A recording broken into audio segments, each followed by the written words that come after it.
Engineer Marcus Voss had spent the last 3 years fixing broken things on station Kepler-4 orbiting a red dwarf that would outlive Earth's sun by trillions of years. He preferred broken things. They were predictable, logical, fixable. Unlike people, the message from colonial administration arrived on a Tuesday that felt like every other Tuesday. In the void, interspecies cultural exchange program, mandatory participation notice. Marcus read it twice, then swore creatively in 3 languages. The Zephyrians have requested specific personnel for their integration trials, explained Director Hawthorne, via hologram, his weathered face flickering with static. You're our best systems engineer, Marcus. They specifically asked for someone who understands energy flow. Marcus rubbed his temples. The Zephyrians were newcomers to human space ethereal beings, who existed partially in what they called the energy between. Their first contact had been peaceful but confusing, like trying to shake hands with living static electricity. 3 days, Hawthorne continued. A young Zephyrian named Zara will be assigned to your quarters. Think of it as cultural immersion. I think of it as babysitting, Marcus muttered. But he'd already signed the digital forms. Refusing wasn't really an option when the colonial authority was involved. His quarters were standard issue, a bed, desk, kitchenette, and enough personal space for one antisocial engineer. Marcus cleared his workbench of circuit boards and plasma conduits, wondering how exactly one hosted a being made of energy. The transport arrived at 1900 hours. Through his viewport, Marcus watched a sleek Zephyrian vessel dock with station Kepler-4 It moved like liquid mercury, flowing rather than flying through space. When his door chimed, Marcus found himself facing what appeared to be a young woman, perhaps 20 in human years. She stood about 5 feet tall, with skin that seemed to shimmer between solid matter and translucent energy. Her hair moved as if underwater, and her eyes held depths that reminded him of looking into a nebula. "I am Zara," she said, her voice carrying harmonics that seemed to resonate in his chest. "I am grateful for your hospitality." "Engineer Voss." "Just Marcus," he replied, stepping aside. "Make yourself comfortable, I guess." She entered his quarters with careful steps, her bare feet leaving brief impressions of light on the metal flooring. Marcus noticed how the room's ambient lighting shifted subtly in her presence, becoming warmer somehow. "Your dwelling resonates with creativity," Zara observed, examining his workbench. "Many broken things seek healing here. That's one way to put it." Marcus watched as she moved near his current project, a damaged environmental processor that had been giving him trouble for weeks. The device's status lights flickered as she passed. "You fix things that others abandon," she continued, settling onto his spare chair. "This is why they chose you." Marcus frowned. "Who chose me?" But Zara had already closed her eyes, and the room filled with a subtle humming that seemed to come from everywhere and nowhere at once. Marcus woke on the second day to find his coffee maker working perfectly. This was notable because it had been producing bitter sludge for 6 months, despite his best efforts to calibrate it. Zara sat cross-legged on his floor, surrounded by a soft aurora of blue-white light. The broken environmental processor hummed contentedly on his workbench, all systems green. "You fixed it," Marcus said. "Not quite a question. I simply listened to its song," Zara replied, opening eyes that swirled with starlight. "All things sing." "Marcus, your machines cry out when they are hurt." Marcus ran diagnostics on the processor. Every system was not just functional, but optimized beyond factory specifications. "How energy seeks harmony. Your devices fight against entropy, but they do so alone." I showed them they are part of a greater symphony. Over breakfast, during which Zara politely declined food, sustaining herself through some form of energy absorption, Marcus found himself asking questions he'd never thought to voice. "What do you see when you look at me?" Zara tilted her head, studying him with ancient eyes in a young face, brilliant light constrained by grief. "You built walls around your flame to protect it, but walls also imprison." Marcus nearly choked on his coffee. "That's uncomfortably accurate. You mourn the loss of someone important, a partner in creation."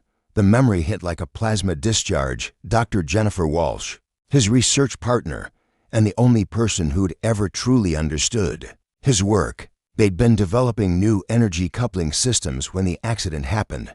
Solar flare. Failed shielding. Gone in an instant.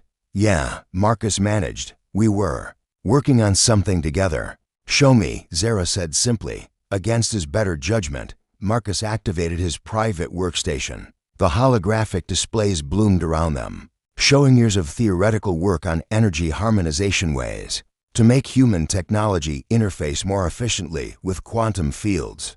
Zara moved through the light projections like a dancer, her form becoming more translucent as she interacted with the data. Beautiful, she whispered. Jennifer saw what few humans understand, that consciousness and energy are notes in the same song. How do you know her name? It resonates through your work. Every equation carries her signature. Zara's hand passed through a complex formula, and the numbers rearranged themselves, revealing patterns Marcus had never noticed. She is still here, in the harmony you created together.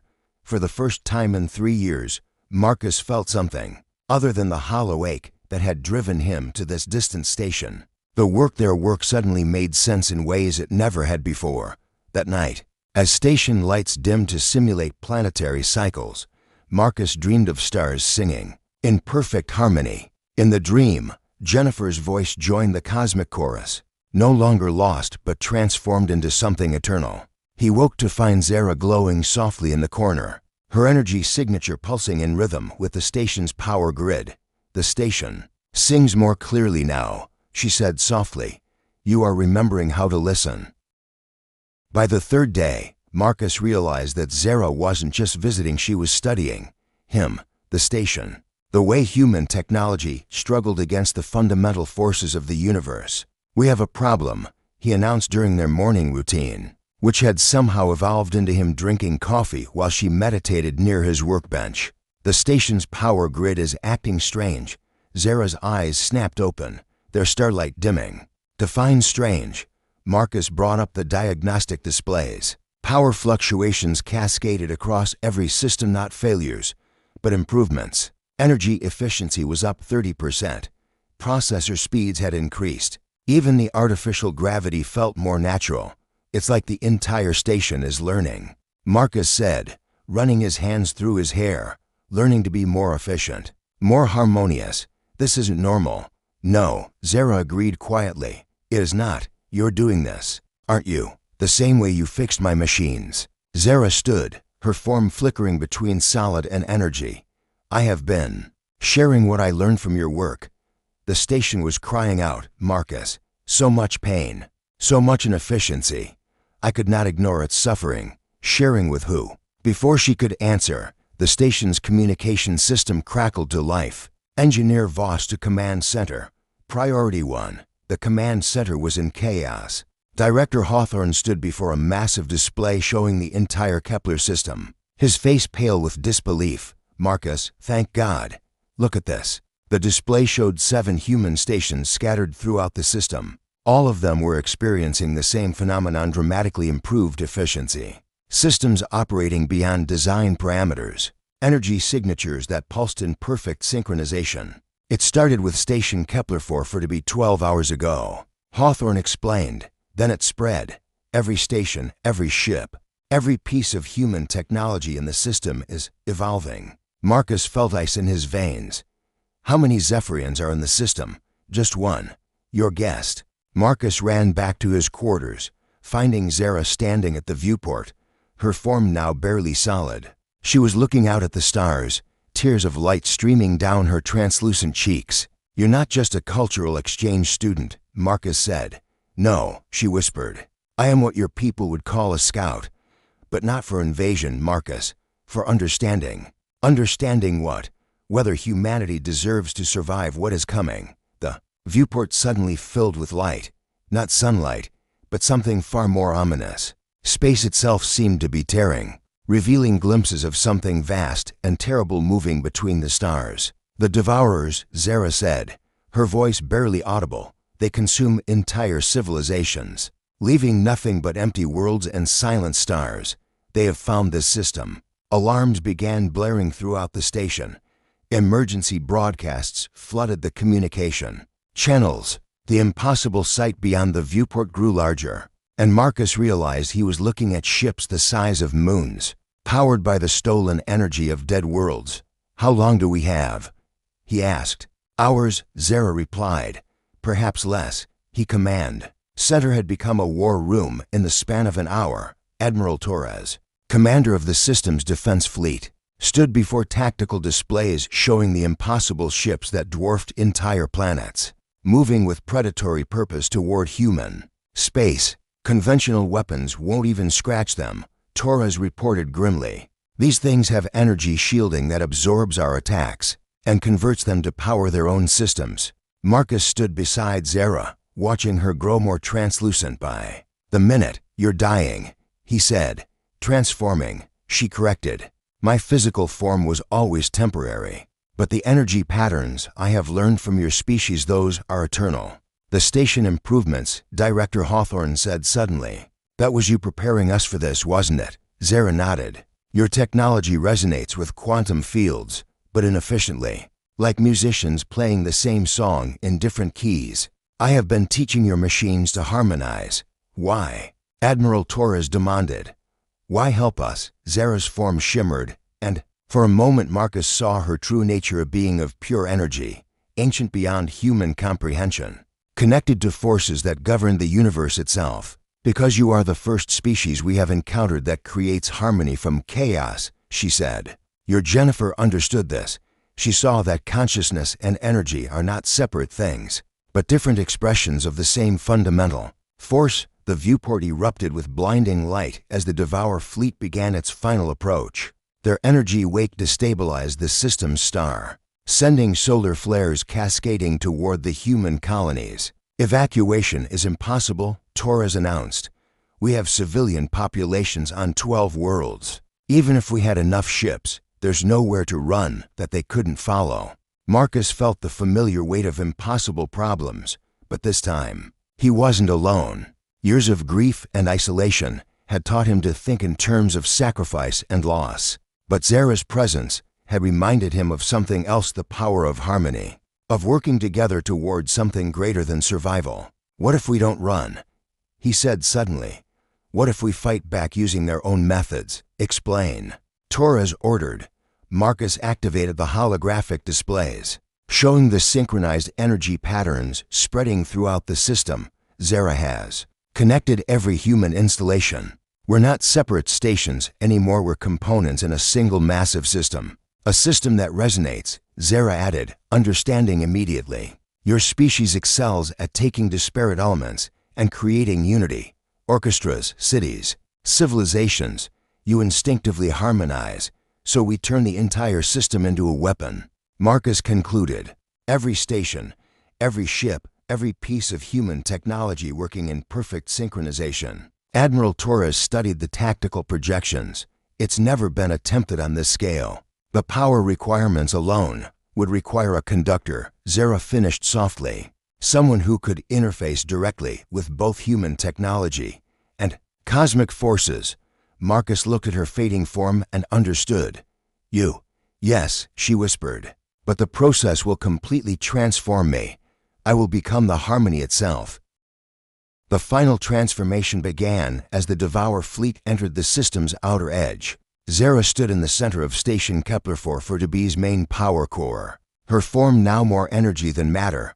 "Remember," she told Marcus through the communication system, "harmony does not mean uniformity. Each ship must contribute its unique voice to the symphony." Across the system, human installations began to pulse in synchronized rhythm. Power grids that had operated independently for decades suddenly found themselves part of a vast network. Energy flowed between stations like music between instruments, each one amplifying the others. Marcus monitored the process from the engineering bay, watching impossible energy readings climb beyond any scale he understood. "Zara, your life signs. I am becoming something new," her voice replied, now carrying harmonics that resonated through the station's hull. "Do not mourn what I was. Celebrate what we will become together." The Devour fleet's advanced ships reached the outer planets, their energy weapons beginning the systematic destruction that had claimed countless civilizations. But when their beams struck human installations, something unprecedented happened. Instead of consuming the energy, the installations absorbed and redirected it, adding the alien power to their own growing symphony. Impossible, Admiral Torres breathed from the command ship. They're using the Devourer's own weapons to strengthen the network. Zara's laughter echoed through every human system simultaneously. No longer the voice of one being, but the harmony of millions working as one.